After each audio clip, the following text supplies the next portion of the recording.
Hi, my name is James, and you join me in the James Hall Museum of Transport in the south of Joburg to see a very special car. This car is South Africa's first ever production car. And I'm not talking about a South African version of a global car. This car was designed, built, and raced in Mzansi. A car inspired by the golden age of the British sports car, but developed in the unique circumstances of this country using a formula that is still around today.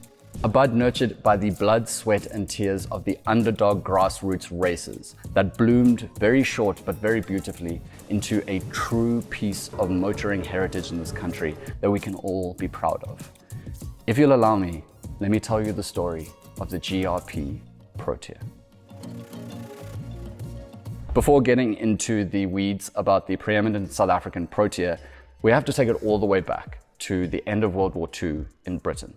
The country's economy had been destroyed by the war, and hundreds of thousands of troops were coming back fundamentally changed. The British motoring industry had to react to these realities too. And it's at this time when brands like MG, Triumph, and Austin started to notice something. There was a group of young men that came back from war and didn't have much money, but they still had their love of speed and racing intact. And they had developed a mechanical knowledge from being in the army. This, combined with the advancements in technology made during the war, led to a crop of now legendary sports cars. Cars like the MG TD and the AC Ace. A generation of cars that were cheap, light, and most importantly, simple to work on. And in this generation of speed freaks lives our protagonist, John Myers. Myers was a British expat in India who got his knuckles greasy building tanks and other vehicles during the war.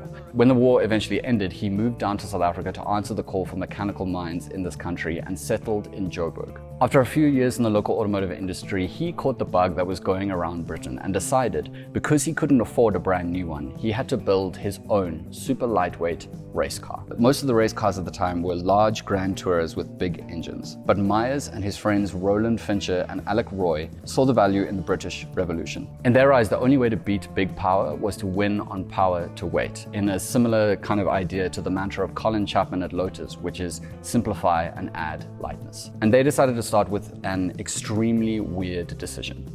They built a ground-up ladder frame chassis. Ladder frame chassis are unique because instead of engineering the structure and the body together, like it's mostly done nowadays, a simple box-shaped chassis is built and then all the other components are bolted onto that central chassis. They're mostly used for 4x4s and trucks because they are strong, versatile, and rugged, with the trade-off that they are usually heavier. This isn't exactly what you'd expect from a lightweight sports car, but the Protea team wanted to stick to their goals of simple and strong. This was a car designed for grassroots racing, so the car needed to be easy to manage. It was so much easier for a mechanic to deal with the damage or breakdown at a track when the whole car is put together like Lego, with parts are easily swappable and body panels dispensable. Besides, the team had a secret weapon for battling the weight penalty. Because Alec Roy was an industrial chemist and he had picked up the scent for a revolutionary new technology called fiberglass. Popularized during the war, fiberglass was becoming a staple in the British sports car world. It was light, easy to mold, and most importantly, simpler to repair than traditional metals. The technology wasn't super popular in this country yet, so Alec taught himself how to use the revolutionary new material.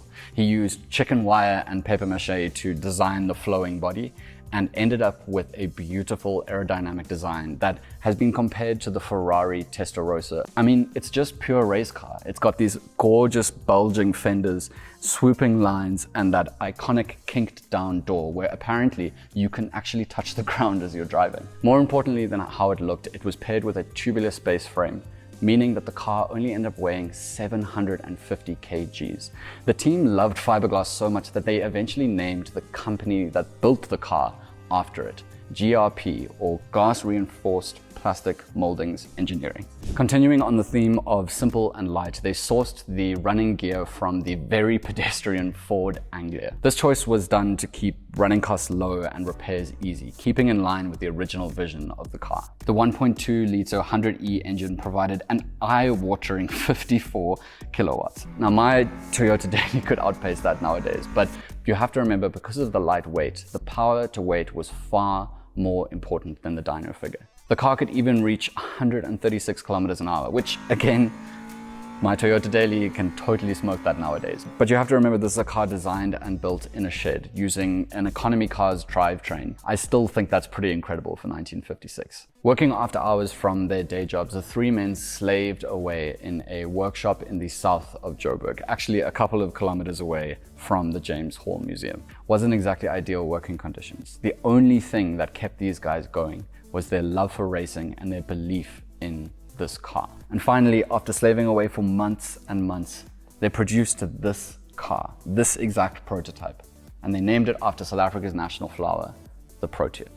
They carted this car off to the Milner Park Motor Show in 1956 and managed to convince a very entrepreneurial couple called the Hudsons to invest in this small startup. With their new money, they launched a full production car in 1957. And this was just in time because 6 months later, the GSM Dart debuted, which was another small, light, British Revolution-inspired sports car. But this car still takes the cake for the first production car of South African origin. The Protea hit the market for £659, and now I have a stat that is really going to upset you. This car, in modern money, would cost 319,000 Rand. That is the same price as a second-hand 2022 Volkswagen Polo with 60,000 Ks on it. And you could get a thoroughbred race car for that price. Unfortunately, this may be an incredible deal nowadays, but at the time it wasn't enough to convince a significant number of buyers to buy the car. According to the Franschhoek Motor Museum, only 14 original cars were produced, where there were a few more which were produced with different engines and built for different chassis. Ultimately, probably totaling around 26 cars. Along with slow sales, they also had to deal with massive import duties on the parts they were sourcing from Ford, eating heavily into their already slim profits. This was enough for the sponsorship money to dry up, and eventually GRP Engineering shuttered its doors in 1958. However, the Protea did have one last epic final send-off. Because you see, privateers have been taking the few models that were sold and racing them in grassroots series across South Africa, but to no really great notable success. However, in 1959, a very special Protea was entered into a 6-hour endurance race at the Roy Hesketh circuit, piloted by John Meyer and John Mason Gordon. This car was not a standard Protea. Its body was replaced with aluminium, and to keep the power to weight strong, they subbed out the engine for a TR2 engine. And when the checkered flag dropped at Roy Hesketh, the Protea came home victorious.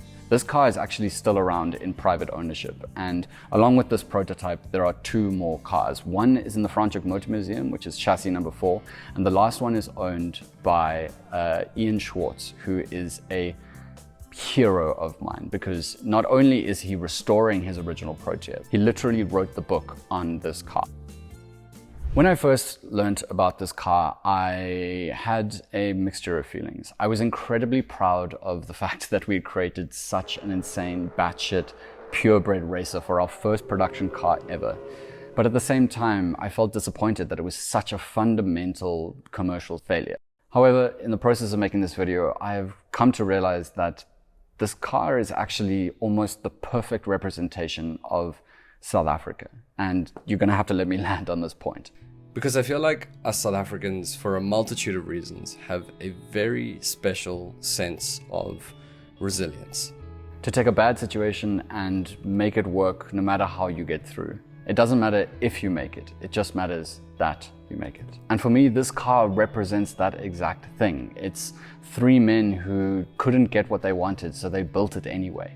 It's a car that is fundamentally created and framed by its circumstances and ended up being incredibly unique as a result. So if you've got the time and the capacity, I'd highly recommend you come to James Hall, or you head down to Cape Town to the Franschhoek Motor Museum to pay respects to a car that, in my opinion, is truly South African, the Protea.